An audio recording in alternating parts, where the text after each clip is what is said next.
Simon from simonwoods.com here with 4 white wines from the Southern Hemisphere today. We've got 2 from Chile and we've got 2 from Australia. And they've all got Chardonnay in. 2 of them are 100% Chardonnay, but the first 2 each have Viognier in.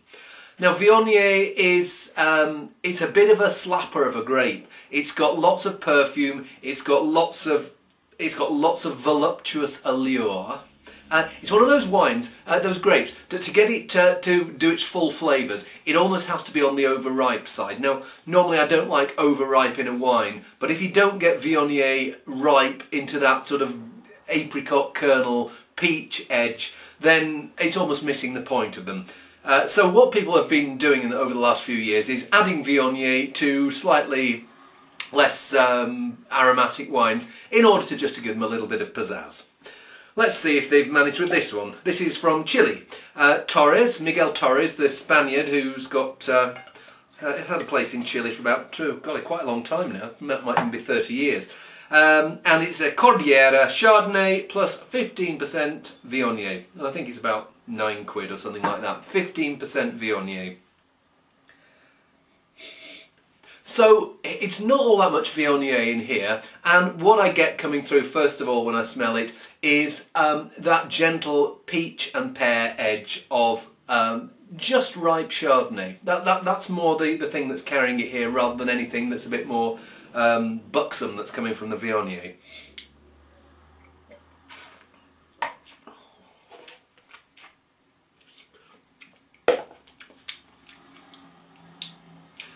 It's okay. The Viognier is just adding a little bit more plumpness to it, but there's a crispness there, crisp edge from the Chardonnay there that's really quite appealing. It's not what I call a bimbo Chardonnay. It's got a little bit of cashew nut. It's got a little bit of that, as I say, the pear and the peach. Maybe a bit of citrus. Let's see where it's from. Does it say? Curico. So. When you say Curico, there's cool bits of Curico and there's warm bits of Curico, so you can't really tell from just Curico whether it's going to be a cooler, fresher style or a riper, richer edge. But okay wine, yeah, nothing remarkable about it, quite a bit simple, but fresh, tasty, nice seafood, fish wine.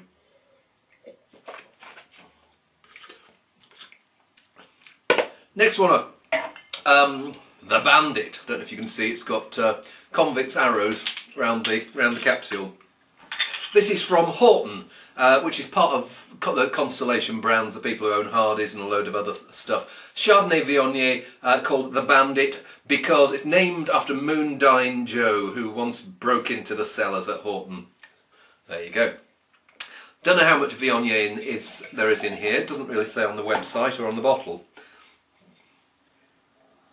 And this is a bit fuller, fatter, nuttier, but still not too much of those over-the-top Viognier edges here. What I like about Western Australian whites, okay, there are hot bits of Western Australia and the cool bits certainly, but they tend to have more of a fresh, tangy, minerally edge than a lot of their counterparts from warmer parts of Southeast Australia.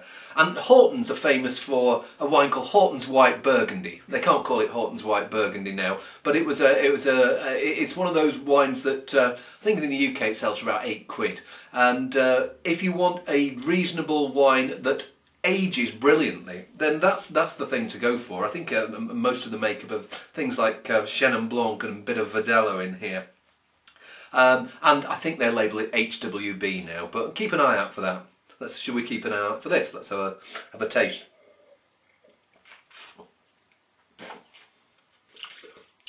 Well, there's a sweeter, rounder, richer edge here.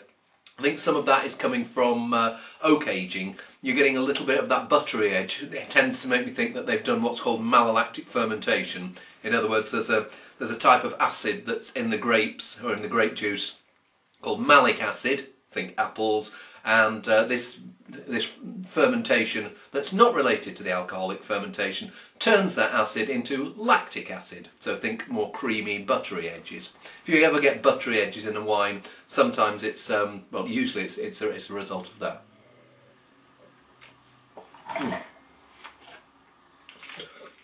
So bigger and fatter in style than the Cordillera from Torres. But for me, just as good. In fact, I think I actually prefer that.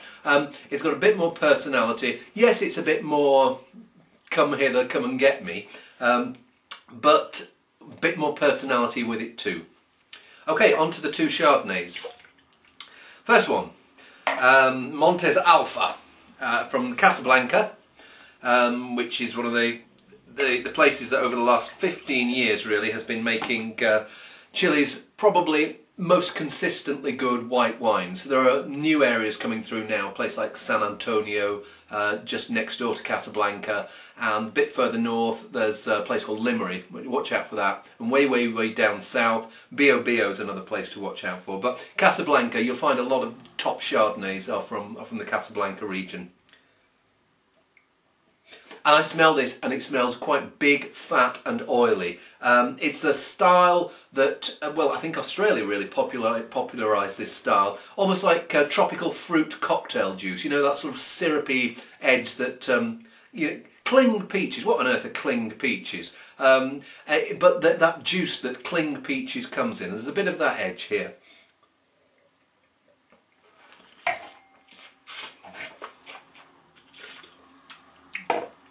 Yeah, it's quite a big, buxom wine. Yeah, I would almost like a little bit more subtlety. I'd like a little bit more restraint, maybe picking it a little riper, not doing... It tastes like they've just gone to try and get as much flavour in there as possible, and maybe have missed out a little bit on the subtlety. There is a leaner backbone in there, but it's slightly swamped by this fruit cocktail edge of fruit.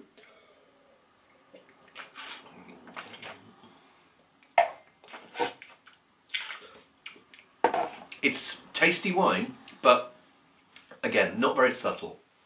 Let's see if the last one's subtle. Luanne Estate in Margaret River was, for a long time, the place to go for Australia's top Chardonnay. It still makes excellent Chardonnay, but now there are a few pretenders to Luanne's crown. But what this has got is it's got a track record of showing that it can age really well. If you think Australian white wines don't age well, try and get hold of like 10-year-old bottles of Luanne's main Chardonnay, the Art Series Chardonnay. This is the baby. This is called the Prelude Chardonnay. And what are we on? 2007 vintage. So this is compared with the Montez Alpha. This is what I call underplayed fruit. Fruit's not the main thing. There's more of that relaxed, nutty edge of good aging. And when I say aging, I don't mean that it's got oak flavour. What it has got though is it's got those signs of élevage. It's a horrible word in English. Élevage means bringing up. It doesn't mean you honk it up, but it means that the wine has had a chance to relax in a barrel, lose some of its gawky edges, and emerge in a rounder, less angular, more confident fashion.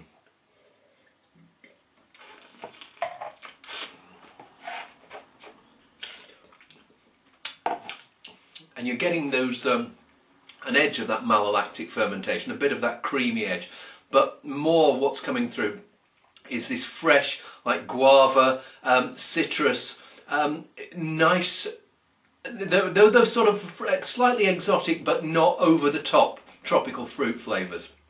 And running through it is this seam of acidity, keeping it fresh, keeping it from going at all wobbly.